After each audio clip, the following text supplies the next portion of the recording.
Good morning. My name is Daria Radchenko. I work at Russian Academy of National Economy and Public Administration in Moscow.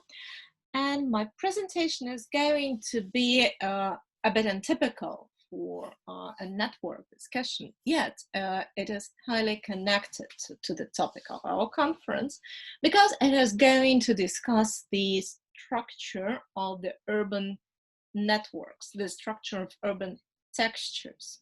In particular, I'm going to speak on the problem of how commemorative objects, mostly memorials and monuments, form this network, how they work as nodes in the urban network. And on your screen, you see a monument which is located in the city of Ivanovo in Russia, and it commemorates the revolution of 1905, which was unsuccessful, but yet was a very important event for Soviet ideology. This particular moment was erected in 1970s, and almost immediately, it acquired a nickname in the city. It is Get Up, Booze Shop is opening. Seems a bit weird, unless you know that across the street from the square where this memorial is located is a booze shop, an alcohol shop. In Soviet times, there was a period when the opening of the alcohol shops was quite limited. Normally they opened at 10 or 11 a.m. and closed at about 7 p.m.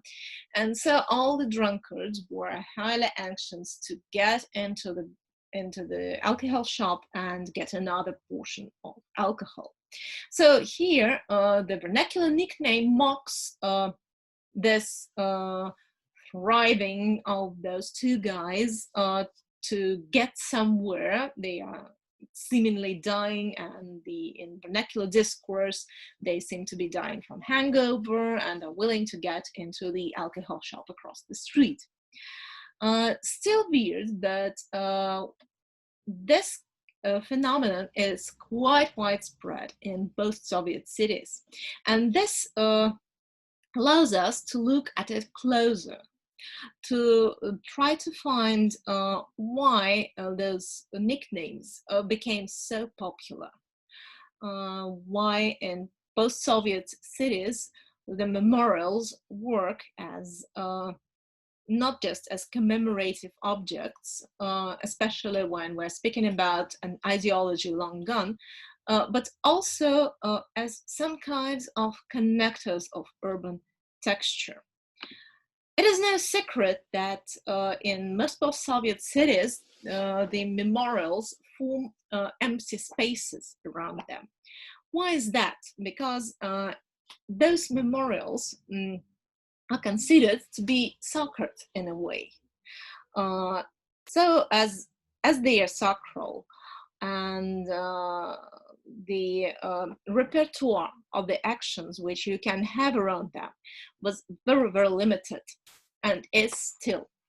For example, it is considered to be not right to hold picnics on those squares, or undertake sports, or sing songs, or dance, or do some skateboarding or something like that. So it ends in a situation when big squares in the middle of the cities are empty for the most part of the year. So the people are only coming there for parades, official activities, political rallies, etc., but not for their private activities and gatherings.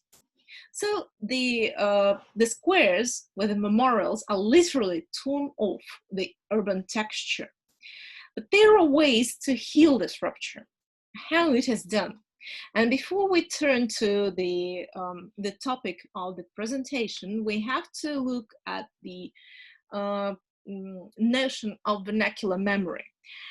It was well established by John Bodner in his well-known book on Rethinking America, where John Bodner divided memory into two types: official memory and vernacular memory. Official memory is actually established in monuments, history textbooks, films, and whichever text which fits into the state ideology and supports it. Vernacular memory, on contrary, is situated in oral history, in stories people tell each other, in vernacular toponymics, in unofficial memorials, like roadside commemorative objects, etc., etc. And John Bordner stated that those two types of memory are contesting. That official memory is actually often persecuting vernacular memory because it does not often correspond to the political agenda. Yet there is another opinion on this, and this is presented by the theory of Robert Howard, who suggested that vernacular tradition has an authority of its own. That vernacular tradition, folklore, etc., can be referred to as an authoritative source, the source of power. And it is important in the situation of specialization of memory, as according to the paper of Craig Barton, written in 2001. The memory in the contemporary city is spread across the urban texture. It is situated, literally situated, in particular parts of the city, in particular places, and it's highly connected to the local traditions, to the local identity. It starts to fill into the stories people tell to each other. And so the official memory, if we follow the terms of John Bordner, becomes intertwined with vernacular memory. And it's now hard to define which type of memory is more authoritative. Is it, for example, a monument to Vladimir Lenin in a post-Soviet city sacral as a memorial to a Soviet leader? Or it is more important that, for example, students of a nearby college paint this monument on their last day of school in some funny colors. Which is more important for the citizens or for the people who live in the city? And so, as we follow the idea of connections and disconnections in the city from memory, we have to refer to both types of memory, to the official activities, to the official ways to operate memory and memorial objects, and to vernacular or unofficial grassroots ways. And we'll start with official programs. For example, in the last few years, a lot of memorials to saints were erected in post-Soviet cities. In some cases, they are very typical. They are very similar to each other. They are not unique in a way. And this is a feature, not a bug, because those monuments are part of a wider scheme of commemoration, and not just commemoration, but also sacralization of the space of the country. So, for example, here you see two programs. One is the erection of the statues of Saint Nicholas, and the other, the erection of the statues of Saint Alexander Nevsky. As you can see, both programs are erections of 4 or 5 statues in such a way that they would form a symbolic cross across the whole territory of the state. So here already the monuments, which are put in very different locations, form a kind of a sacral network, blessing the entire space of the country. But of course, those occasions of the cities of the state scale, are rare. Far more often, these statues are erected to have an apotropaic function in the city scale. And in this way, it is considered that it is very important not only to find a place to erect the monument, but also to find a direction at which this monument points or looks. It is considered to be highly, highly symbolic. So here, for example, in Bataisk, in Russia, a monument to Saint Vladimir was erected. And as you see from this quotation here, the leaders of the city defined the orientation of the monument in situ while it was actually erected in the process of erection.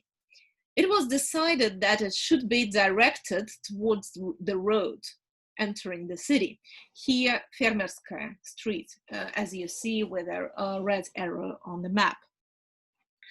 In this way, says the quotation further, Saint Vladimir will symbolically bless all inhabitants of Bataisk and guests of the city who pass Gorky Street. The line, the other red line across the initial arrow. So basically, this case shows that the monuments are not just commemorative points. They have a kind of the scale of action. Their direction, the direction of their looks or their gestures forms a kind of symbolic network in the city. Here is another case also with Saint Vladimir, but from Belgrade, another city in Russia. The monument to Saint Vladimir was located on the high point of the city. Here on the screen, you see it on the map, and it's directed towards the Victory Park, where on Victory Days, the city organizes fireworks. So this monument now has several functions. First, as the monument located on the high point of the city, it has a popular tourist observation point. Then it is a point for inhabitants of the city to observe fireworks, which are actually taking place across the river in another area. Then it is a target point for religious events. And also, thanks to the erection of the monument, a connection was erected across the Vatutin Avenue here to connect two neighborhoods. So basically, Saint Vladimir and Belgorod connects both nearby close neighborhoods and a part of the city which is very far from the actual memorial.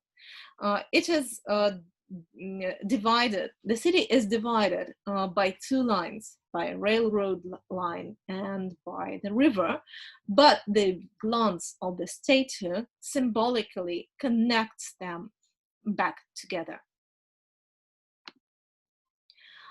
And also particular rituals can be held to connect the city with the help of the memorial. Here on the left part of the screen, you see a monument in Kamyshin dedicated to Saint Dimitri of Solun. And the hierarchy, the clergy of the Kamyshin city, when asked, said that the erection of this monument was actually very important for them. Why was that? Because they finally got a second point for their religious activities.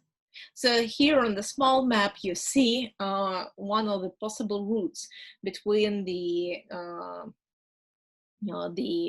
temple dedicated to Dmitry of Solin and the monument dedicated to Dmitry of Solin. So they can walk with icons across the city and in a way, again, physically connect the city in a in the section.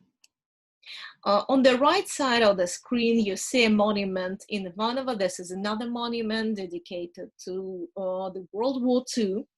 And it is very important for the city because absolutely all parades start from this point. It can be military parades. It can be commemorative actions like the Immortal Regiment, which is carried out also in the commemoration of the World War II. It can be the Brides Parade, a mock parade of girls in wedding dresses. Absolutely all social activities which involve big masses of people and long walking start from this point. Then they go to the monument, which you have already seen, the monument at Revolution Square, the one about the booth shop. Then they walk to another monument in the Pushkin Square. So basically, we can see how the monument and official ritual actions hold together the city as the means to orient in the city and to put symbolically worth symbolically important points on the map of the city. So the map of the city from the flat layer of streets, undistinguishable buildings, etc., becomes also symbolical. It acquires a symbolical layer where some places are more important than the others, where some places become the points of collection and connection. But there is another side to it, and it is more close to the actual topic of my talk. And it is the vernacular memory in the connecting of the city together.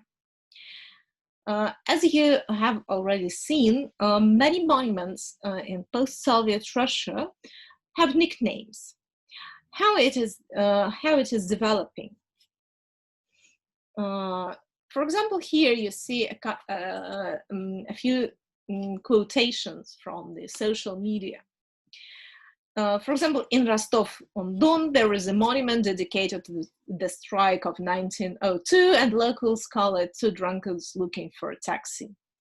So everyone uses the nickname of the monument, not the official name, exactly as it runs in Ivanovo where the booth shop is opening.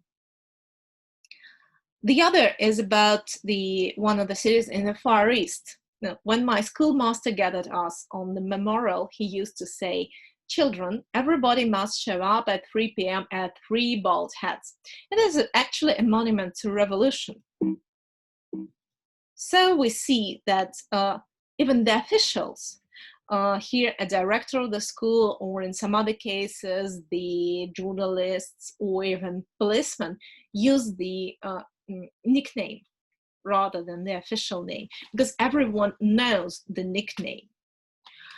And then another quotation in Mogilev, this is in Belarus, in Belarusia, there is a monument on the Soviet Square. The architects planned to position it facing to the river, but the authorities made it face the city because they feared that otherwise people would say that the lady on the monument is going to drown herself. So now it is called Oksana running from Lavsan, the local textile factory, because she kind of runs from this factory rather than to the river. So this is, of course, an urban legend. I cannot tell you whether there is truth in this narrative. But still, the urban legend tells that the officials take the vernacular nicknames into consideration in the process of urban planning, in the process of locating urban objects. So first, vernacular toponyms are important so that they are becoming the common language of the city inhabitants. And second, architects and urban planners actually take those nicknames into consideration. The case of Oksana running from Lovsan is very important for us, which we'll see a bit later. So first, of course, these nicknames become the means of orientating in the city, because those monuments are very prominent, everybody knows them, and they are high, big, and eye-catching. People start to use those nicknames in orientation in the city. So for example, here on the left side of your screen, you see an advertisement for a Cope Mission Center, which is actually called a photo center at the soldier, meaning that the soldier is the memorial which you see on the right side of your screen. But that's not the only way of using vernacular toponyms to orient in the city and to form the network of the city. I have collected a database of the vernacular toponyms from the post-Soviet cities. There are more than 550 items in this database. And of those, 12% are toponyms which connect the memorial to some other object in the city, which refer to some other object. Exactly like the monument in Ivanovo connects the monument to the 1905 revolution to an alcohol shop across the street. 50% of those were erected in late Soviet times between 1975 and 1988. Which objects are they connected with then? First, of course, there are alcohol shops, bars, restaurants, alcohol factories, so all kinds of urban objects which are strikingly lower in the perceived status than the commemorative objects dedicated to World War II or to October Revolution. But then there can be other shops, cinemas, parks, cemeteries, other factories, like in the case of Oksana from Lovsan, which we have seen before. There can be administrative buildings and other monuments. But can we find any similar features in those connections and in the usage of those connectors? So here you see the first case. It is the city of Naberezhnye Chelny in Tatarstan, Russia. And this monument dedicated to two wars, to the Civil War and to the World War II, and which is officially called Our Motherland. Vernacularly, it is called Seven Tatars Looking at a Bar.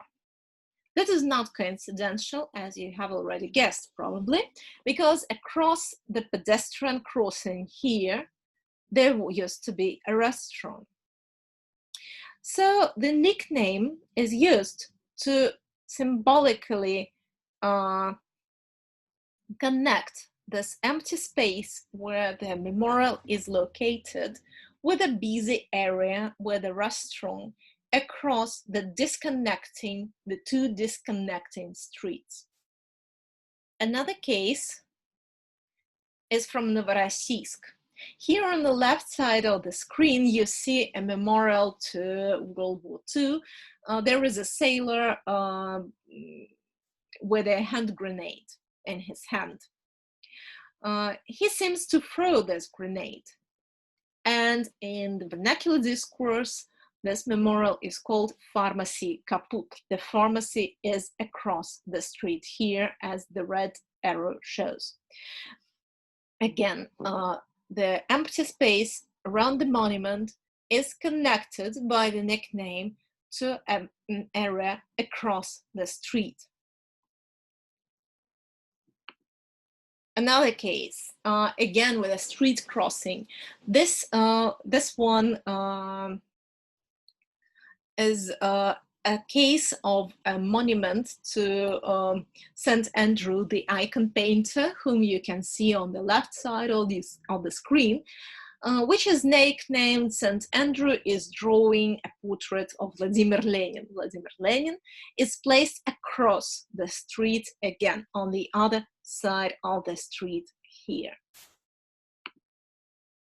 Another case is a bit different from those two because there is no street to divide the two areas, but there is a building. So here in Novosibirsk, you can see a monument to Vladimir Lenin facing the Academy of River Transport. It looks a bit weird because normally the memorials are located so that their glance is directed towards the city and they are back to the facade of a building. And here it is vice versa. So people kept asking themselves what Vladimir Lenin is pointing at. And they found a solution. There is a music school behind the Academy of River Transport. And so the nickname of the monument is Girls That Way, meaning at the music school. Because of course the students of Academy of River Transport are mostly male, and at music school the students are mostly female. So again, a monument is healing a rupture. It is symbolically crossing the facade of the building to reach the area behind it. This one is a bit more typical, and here again, a monument is facing a building rather than pointing somewhere from it. This is a monument to Chapayev in Samara, a hero of the Civil War in Russia. And the building used to host the Soviet Communist Party administration. Now it is a higher education institution. But still, the vernacular nickname of this monument is Chapayev is attacking the party building. Here you can see how three monuments are connected into one narrative. This is again a street in Novosibirsk, the very busy Lenin Avenue. On the heat map here, you can see the distribution of social media activity within the street. So you can see that it is a part of a very busy neighborhood, socially active, and those three monuments are actually tying the street together. I will shift the screen with me for you to see the three dots showing three monuments: monument to Lenin, to Sverdlov, and to Kirov. So the joke widely spread in vernacular discourse run as Kirov asks Sverdlov, Yasha, where did Vovka, meaning Vladimir Lenin, buy his coat? Sverdlov asking Lenin. Vovka, Sergei, meaning Kirov, asks, where did you buy your coat? Lenin answers Sverdlov. This one here at Central Mall, pointing actually at Central Mall. So what is happening in this case? The distance between Kirov and Sverdlov is quite big. It's a bit more than 2 kilometers. The distance between Sverdlov and Lenin is smaller.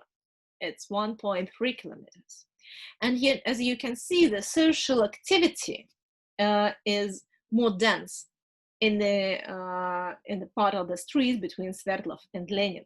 So no wonder that in vernacular discourse, the vernacular discourse, the vernacular text shows a need to kind of get together those two parts of the street, the faraway part with Kirov and the busy and closely connected part with Sverdlov and Lenin. So here the vernacular discourse again closes the gap between two parts of the city, bending together the three monuments into a kind of a network. Another case, this is from the city Nizhny Novgorod in Russia. And here again, three monuments are bound together in a network. Those are the monument to Chkalov, a famous hero of the Soviet pantheon. Maxim Gorky, located here, he's a famous Soviet writer, and again Vladimir Lenin. So the narratives runs as: Gorky is asking, let's have a drink. His gesture is actually a very familiar gesture to the Soviet people, because it was used to indicate the proposition to drink. Chkalov says, let me think. Lenin, nothing to think about, comrades. There is a booze shop around the corner. Again, pointing at the alcohol shop. So here again, you see on the heat map of social activity in the social media, how the two parts of the city, the ones with Gorky and Chkalov, are tied together across the river with another area where Lenin is located. It is also quite active.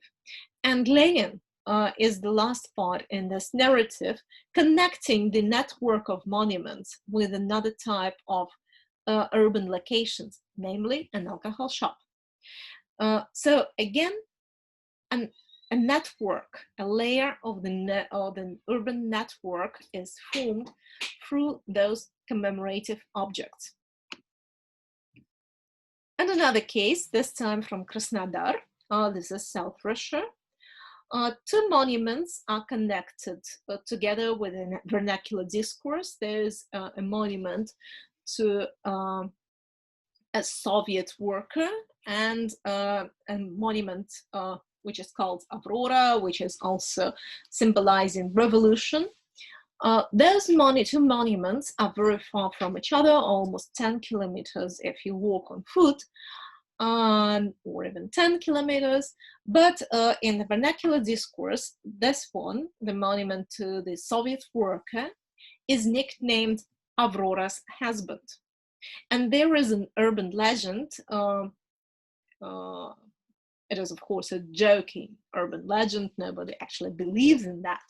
But there is a kind of a mixture of urban legend and a joke that at night, the Soviet worker used to come to see his wife Aurora in the other part of the city. Again, the whole city, the city center becomes connected in one network of vernacular discourse.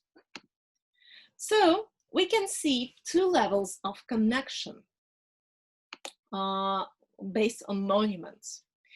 The official layer, the official level, connects different cities, different streets, sometimes not streets, but vague directions from which evil or good can come to the city, and it has to be greeted or reversed, or big neighborhoods.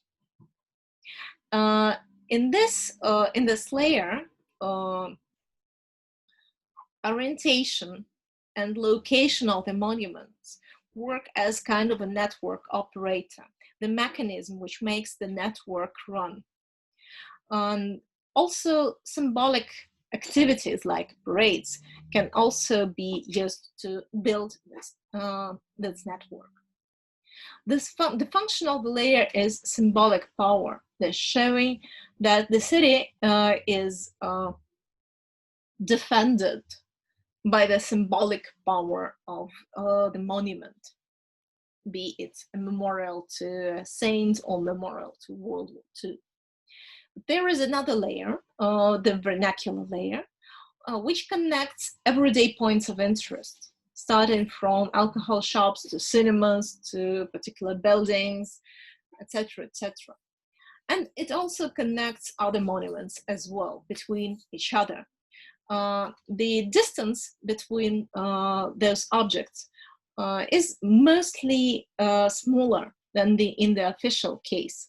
Rather than connecting cities, the vernacular layer of network connects the objects separated by 1, 2, or 3 kilometers, quite rarely up to 10 kilometers. And those objects are mostly separated by urban objects, which are referred to as separators by urban citizens. Streets, big avenues, busy highways, railroads, rivers, etc., etc. Here, the mechanism which makes the network run is the text, the urban vernacular text, the jokes, urban legends, vernacular toponymics, etc., etc. And the function of this layer is to maintain local identity, transgressing geographical and temporal borders, tying the city together, the city divided by those streets, highways, and rivers, into one texture. So the logics of urban design, of placing the monuments and making those empty squares around them torn from the urban texture, is thus contested and sometimes overcome and sometimes confirmed by the logic of vernacular text, which ties the network of the city together. Thank you.